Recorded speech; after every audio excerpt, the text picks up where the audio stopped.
Jess and I moved to Bowling Green about 6 months ago to serve at First UMC. You realize you can get a house, you can move all your stuff, decorate your walls with family photos. And yet, sometimes it still doesn't feel like home. It's not something you can force. It just happens.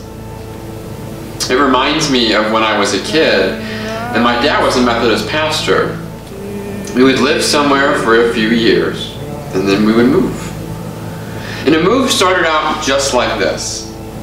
It would be a new house, a new school, new friends, new everything. And over time, things started to get a little bit more familiar. You would start to fit in at school. You knew the shortcuts through town. You learned the best spots to see the 4th of July fireworks or the best place to get a burger. Everything was familiar, comfortable. You knew exactly how everything worked. But then, Dad would call our family together and let us know that God was calling us to a new church. And in that moment,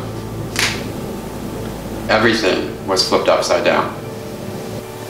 A new house, a new school, new friends, a new everything.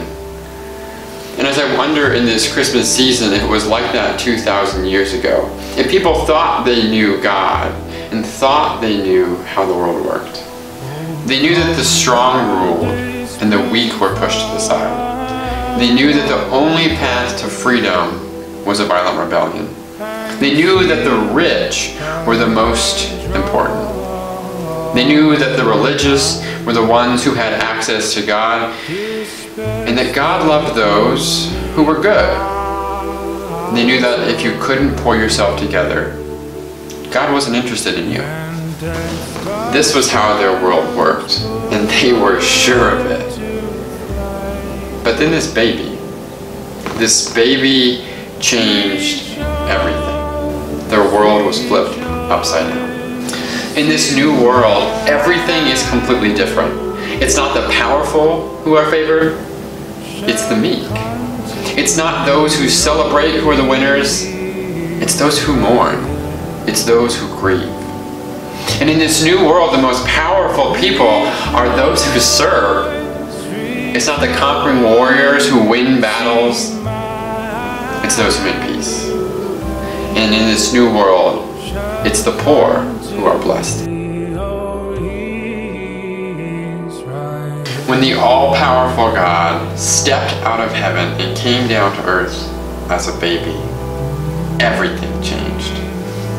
As we approach this Christmas season, I wonder if we've slowly allowed the old ways of seeing the world creep back into our lives. See, God seems to fit so comfortably in our lives. He has the same political views that we do. He loves the same people we do, or he dislikes the people we dislike.